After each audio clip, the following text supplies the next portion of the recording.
Salam sejahtera buat kita semua atas berkat karunia dari Tuhan kita yang Maha Esa masih berkat kita untuk saat ini.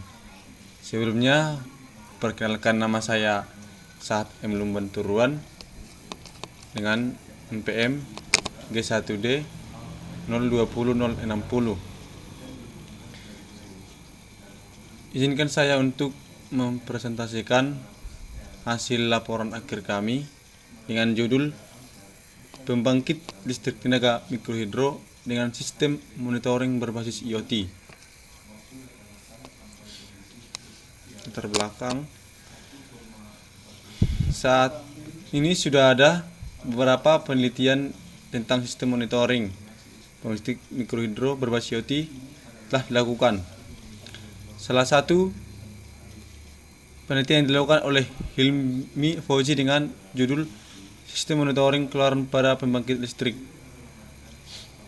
Untuk penelitian Hilmi Fauzi tersebut, dia menggunakan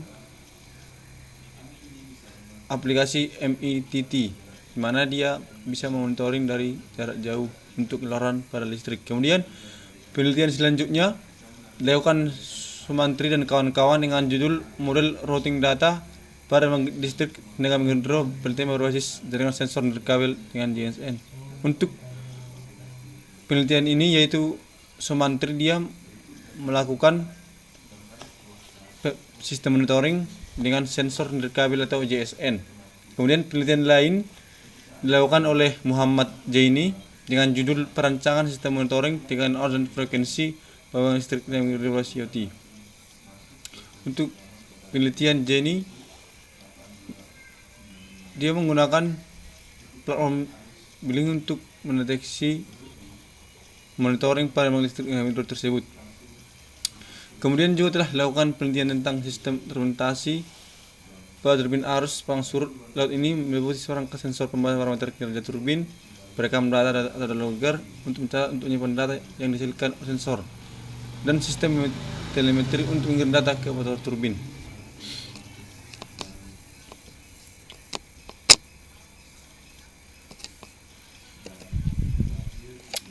Untuk pengertian mikrohidro sendiri, yaitu mikrohidro merupakan istilah yang terdiri dari kata mikro dan hidro yang berarti kecil dan hidro artinya air. Untuk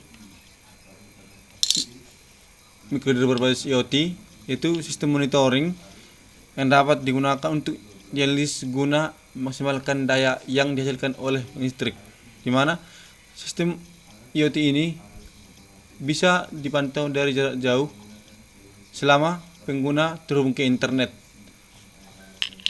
di mana akan dapat dianalisis untuk putaran turbin, tegangan, dan daya yang dihasilkan oleh generator pada mikrohidro tersebut. Kemudian untuk permasalahan pembangkit tenaga mikrohidro itu sendiri adalah di mana petugas seringkali secara manual atau berkala mencatat menggunakan catatan kertas untuk data pada mikrohidro tersebut, di mana dia akan mencatat secara manual untuk tegangan, putaran untuk arus yang dikeluarkan, dan daya pada generator tersebut. Di mana kendala ini tentunya akan merepotkan petugas tersebut. Dan juga jika terjadi kerusakan akan secara otomatis dapat dimonitoring dari platform Things.io, di mana akan tertampil pada monitoring tersebut, yaitu monitoring platform Things.io. Prinsip kerja, untuk prinsip kerja PLTMH, di mana tentunya terdiri dari bendungan, kemudian pipa untuk mengalir ke turbin, kemudian transmission, kemudian power generator. Waktu telah habisnya. untuk hasil dan pembahasan, di mana yang pertama itu adalah generator akan diputar oleh air. Turbin dengan turbin akan memutar generator, di mana keluaran dari generator ini akan terhubung ke sensor tegangan,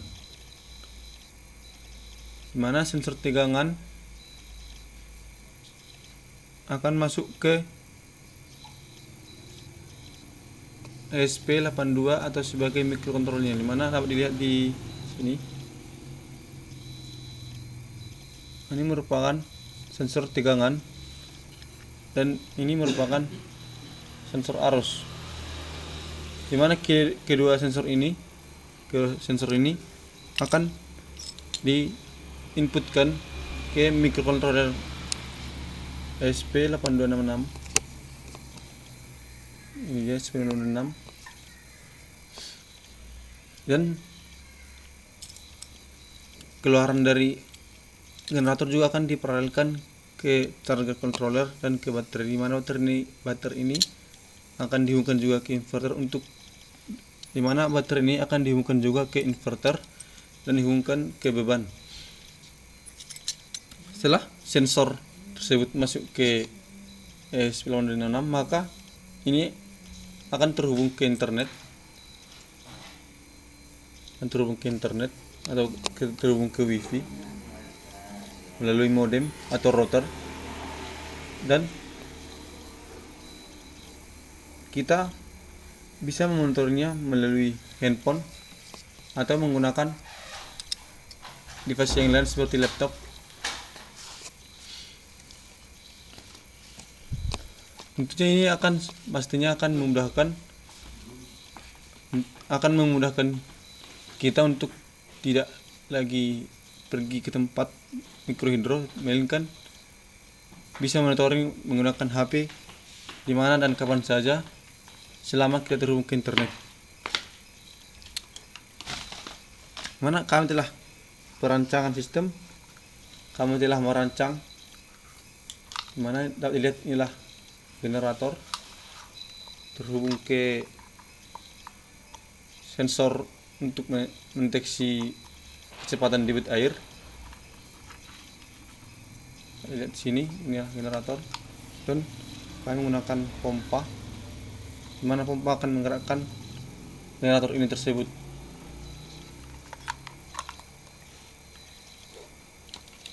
Kemudian kapasitas daya yang dibangkitkan PLTMH dapat dihitung dengan persamaan P sama dengan 9,8 kali Q kali HN kali di mana P adalah daya di aliran, debit aliran, HN adalah ketinggian, 9,8 merupakan konstanta gravitasi, dan ini merupakan efisiensi keseluruhan. Kemudian kelebihan PLTMH, potensi energi air yang sangat melimpah, mampu beroperasi hingga lebih dari 19 tahun, teknologi ramah lingkungan, merupakan energi terbarukan, biaya investasi sangat ekonomis. Kemudian ada juga kekurangan PLTMH, di mana kapasitas listrik yang dihasilkan bergantung pada debit aliran dan ketinggian air, sehingga pada saat musim kemarau debit air akan menurun secara otomatis, kapasitas daya yang dihasilkan juga akan menurun. Kemudian kapasitas pelanggan terbatas, di mana pelanggan tergantung dari kapasitas PLTMH. Apabila kelebihan maka pelanggan akan banyak, dan bila daya dari kapasitas PLTMH sedikit maka pelanggan akan menurun. Pengguna tidak boleh jauh dari PLTMH, karena bila jauh maka akan banyak kehilangan daya dari rugi daya pada penghantar. Demikian hasil presentasi dari saya. Jika ada kata-kata yang salah mohon dimaklumi. Sekian dan terima kasih.